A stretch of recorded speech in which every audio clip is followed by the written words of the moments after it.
Hello, Internet. John Hammond here. Today I'm once again trying something a little different. I thought I'd take a crack at doing a review/dramatization of one of my favorite stories, Dracula. Originally published on May the 26th of 1897, Dracula was written by Bram Stoker and published by Archibald Constable and Company in the UK. It introduced the character of Count Dracula and established many conventions of the subsequent vampire fantasy genre. The novel tells the story of Dracula's attempt to move from Transylvania to England so that he may find new blood and spread the undead curse, and of the battle between Dracula and a small group of people led by Professor Abraham von Helsing. Dracula has been assigned to many literary genres, including vampire literature, horror fiction, gothic fiction, and invasion literature. The novel has spawned numerous theatrical, film, and television interpretations, but for this video, I'll be focusing on the comic adaptation of the Francis Ford Coppola film, which starred Gary Oldman and Anthony Hopkins. In 1992, this film premiered to critical acclaim, and Topps Comics was hot on their heels with a comic adaptation. This comic is truly a sight to behold. The script was adapted by Roy Thomas and penciled by the talented Mike Mignola just prior to the publication of Hellboy. Mignola's work is breathtaking in its simplicity. His use of black shapes and minimalist line work is absolutely perfect for the type of stylization the story needed, and creates a wonderful atmosphere that can really only be superseded by the film itself. Suffice it to say, I'm a fan. The comic was originally published in 4 successive issues, and thus my plan is to serialize my review in 4 separate videos. I often find it's better to let a story speak for itself, so let's dive right in. I'll be back after the dramatization to give my thoughts and critique of issue 1, so without further ado, here we go!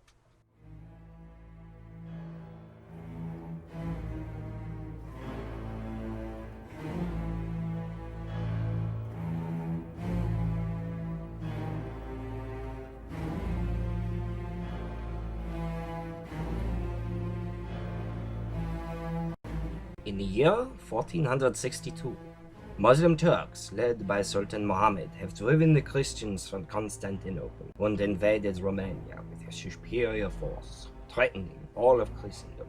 A Romanian prince from the region of Transylvania, Vlad Dracula, military genius, notorious throughout Eastern Europe for his bloodthirsty ways, leads 7,000 of his countrymen in a bold sneak attack against 30,000 Turks, in a last heroic attempt to save his homeland.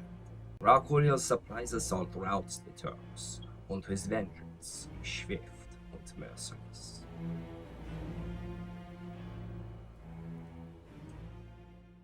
But even in the midst of triumph for a holy cause, there can be loss. Elisabeth.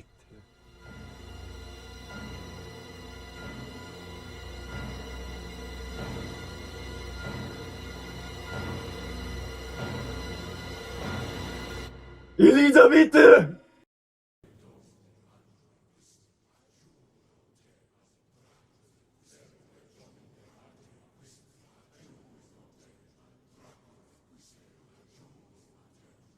A message on the shaft of a Turkish arrow.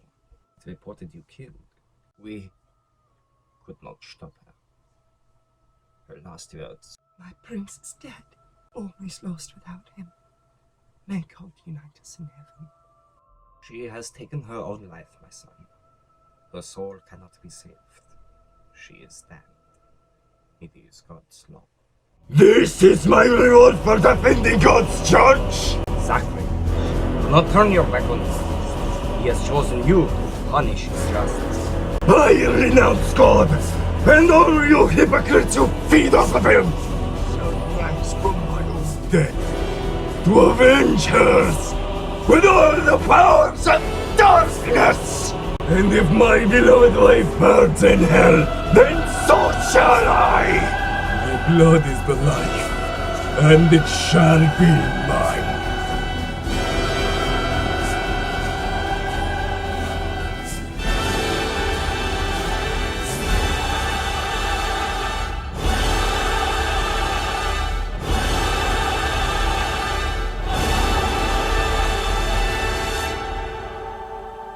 On the river called Time, laced with blood, flows redly down the centuries.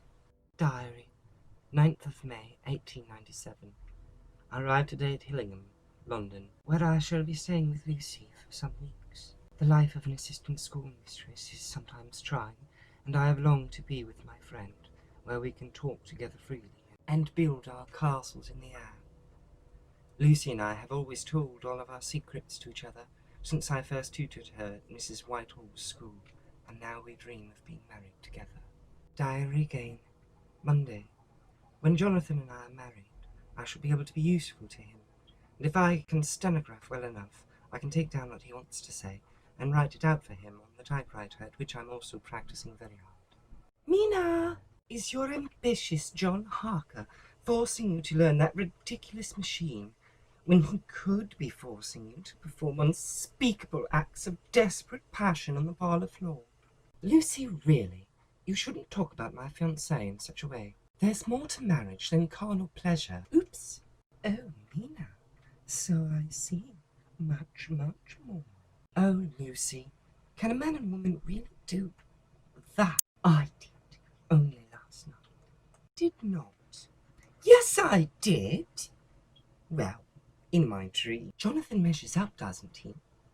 Come on, you can tell Lucy. We've kissed, that's all. Sometimes I press up to him, and he gets shy and says goodnight. You're the one with regiments of men falling at your feet, but not even one marriage proposal. And here I am, almost 20, practically a hag.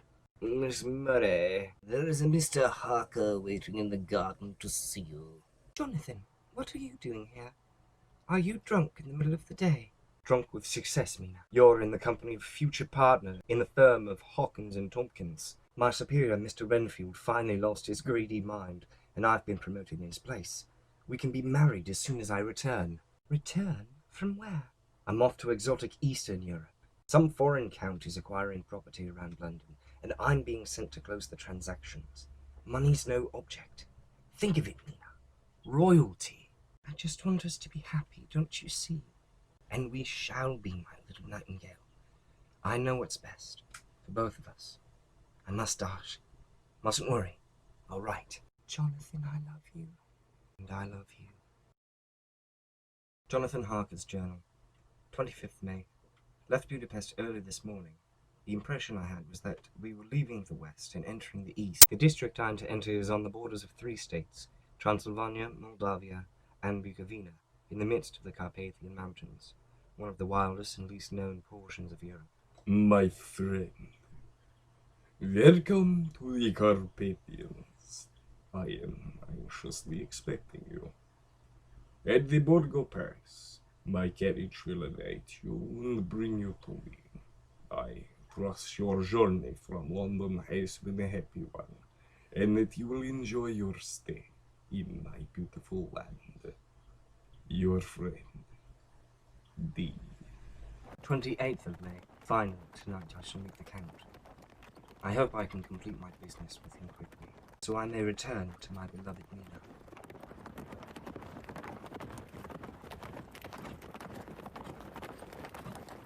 Dog!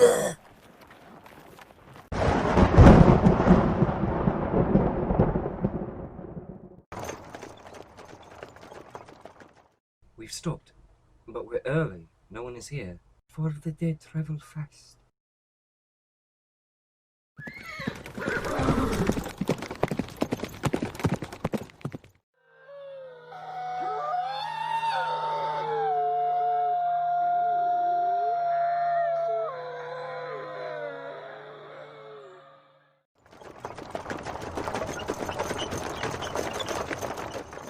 Good evening, sir. I say! What on earth? The Borgo Pass. I shall see it tonight at last. If I can believe the descriptions of it that I could locate in London, the road through it is an endless perspective of jagged rocks. I say, driver! Aren't we going a bit fast? And of sheer cliffs dropping away to rivers rushing far, far below. To traverse the pass, they say, a man takes his soul into his hands.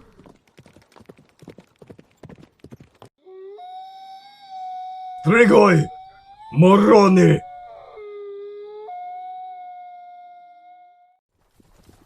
Castle Dracula.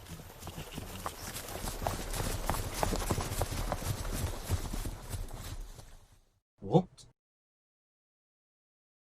If I arrive there by night, as surely I must, given the late hour at which my host coach will come for me, there will be nothing for me to do but be patient and wait for the coming of the morning. Lucy is to be married in the autumn. She's already planning out her dresses and how the house is to be arranged. The only detail she hasn't attended to is who she is going to marry. I'm so happy I don't know what to do with myself. I think I'm about to have 3 marriage proposals. I do hope there's enough of me to go around. Look, Mina, there's the Texan, Quincy P. Morris. He's so young, fresh, like a wild stallion between my legs. You're positively indecent. I just know what men desire. Please, Quincy, let me touch it. It's so big. You are so very sweet and dear. Dr. Jack Seward. Number 2 is a brilliant doctor. He has an immense lunatic asylum, all under his own care. This should prepare him well for life at Lucy. Jack! Oceans of love, millions of kisses. Oomph! Arthur Holmwood, Esquire. Number 3 is Arthur Holmwood, future Lord Godalming. It seems that Quincy, Seward, and Holmwood had adventured together around the world, and now they've fallen in love with the same girl. He is everything Lucy requires in a husband. Excellent party, of good birth, dreadfully wealthy. Lucy says women can't afford to marry for love these days. So déclassé. Oh dear, I've lost an earring. Who will be a dear and help me look for it? For me, happiness can only be found through true love.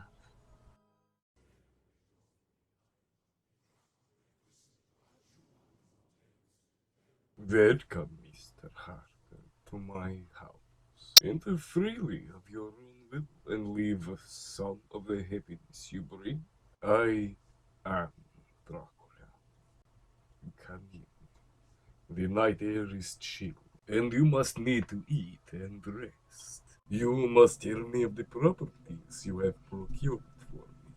Well, the most remarkable is the Carfax estate. The house there is quite large, and of all periods back, I should say to medieval times. Excellent. I come from an old family, and to live in a new house would kill me.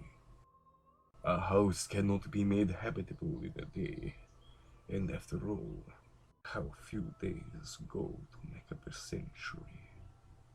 You will, I trust, excuse me that I do not join you, but I have already dined, and I do not sup.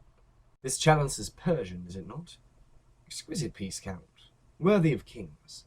And is this an ancestor? I see a resemblance. The Order of the Dracula, the Dragon.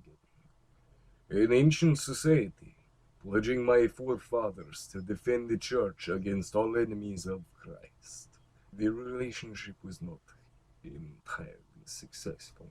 Oh, yes. It is no laughing matter! We Draculas have a right to be proud! Whatever of which was ever so great as Attila, whose blood flows in these veins.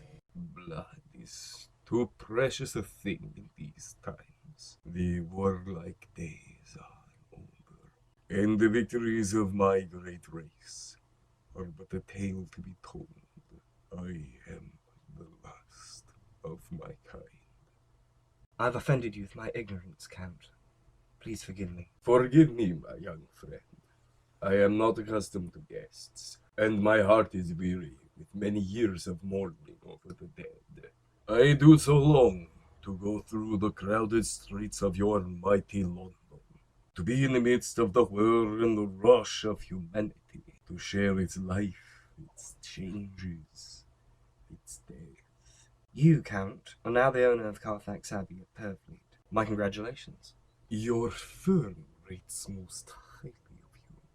They say you are a man of good taste, and that you are a worthy substitute for your predecessor, Mr. Renfield. Forgive my curiosity, Count, but why 10 houses in such precise locations? Your strategy to raise the market value? Very wise, my young friend. Do you believe in destiny?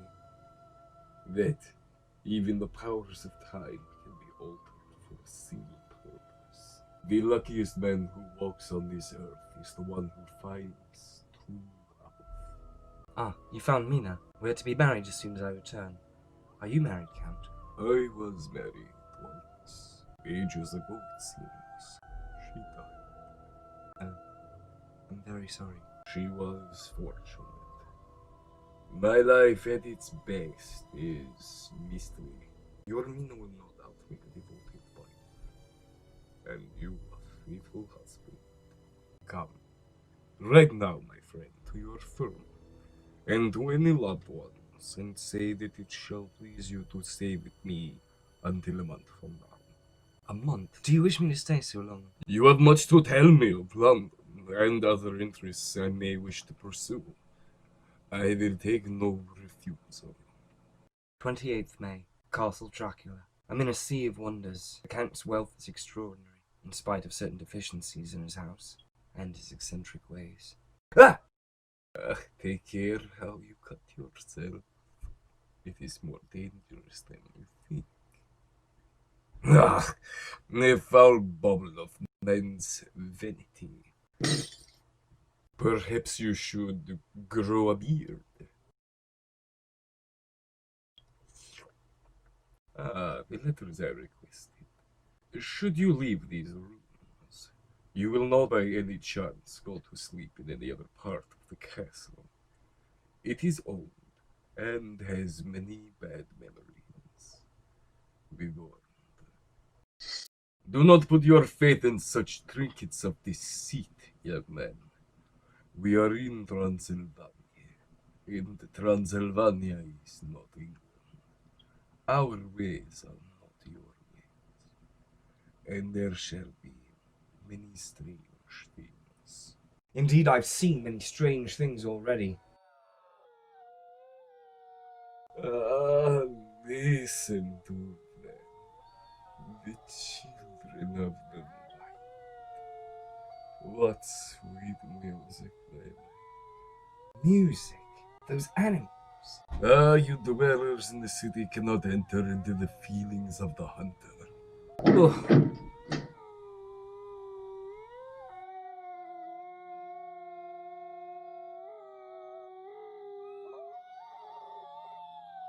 What manner of man is this? Or what manner of creature is it in the semblance of a man? What manner of man is this? R.M. Renfield, solicitor of the firm of Hawkins and Tompkins, just returned from a trip to Eastern Europe, with an insatiable hunger for life in any form. And how are we today, Mr. Renfield? Would you care for an hors d'oeuvre, Dr. Seward, or canapé? Your diet, Mr. Renfield, is disgusting. Actually, they're perfectly nutritious. You see, it's life I ingest. Gives back life to me, just as the spiders eat the flies. And what about sparrows? Oh, yes. They do say sparrows. Something larger, perhaps? A kitten. A nice, little, sleek, playful kitten that I can teach and feed. No one would refuse me a kitten. I implore you. Wouldn't you rather have a cat? Oh, yes. A big cat. My salvation depends on it. Your salvation? Lives. I need lives for the master. Master? What master? The master will come, and he's promised to make me immortal. How? The blood is the life! The blood is the life! You will not, by chance, go to sleep in any other part of the castle, the Countess told me, but I feel the dread of this horrible place overpowering me, so I've picked the lock and gone exploring. He also said I would see many strange things, and indeed I have. More must lie ahead, but I had to chance it. Forcing the door, I found myself in a chamber, a sumptuous tent, a veritable seraglio. Ah, here some fair lady surely received the Count's pleasure.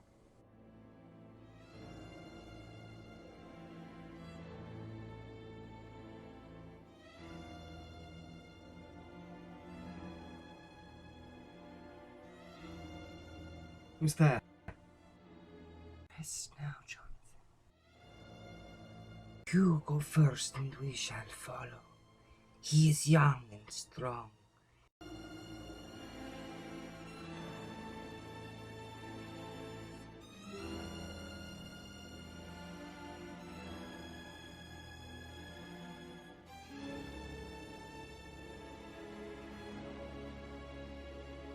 Oh, yes. Yes. How dare you touch him when I have forbidden it?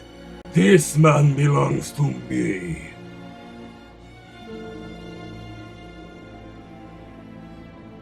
You yourself never loved.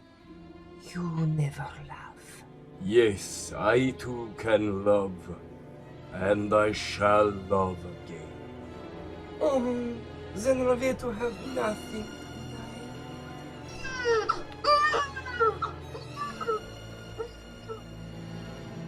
I promise you, when I am done with him, you shall kiss him at your will.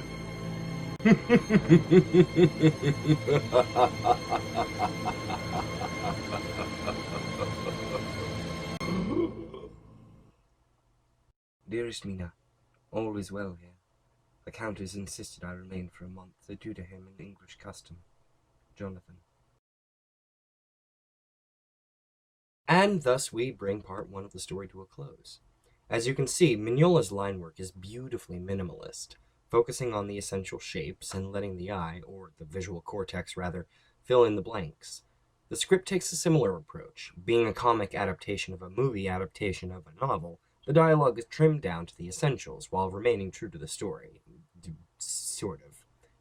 In Stoker's original novel, Dracula was, of course, not the romantic anti-hero he became in Coppola's vision, but damn it if he isn't friggin' cool that way. But anyway, point being, Thomas's rendition is a masterclass of stream editing balanced with careful attention to essential details. This in mind, it's no wonder that Coppola's vision of Stoker's story balances perfectly with Thomas's script and Mignola's illustrations. What better recipe for embodying gothic horror? I certainly can't think of one. So, providing I don't get in trouble for this video, our next one will continue the story in issue 2.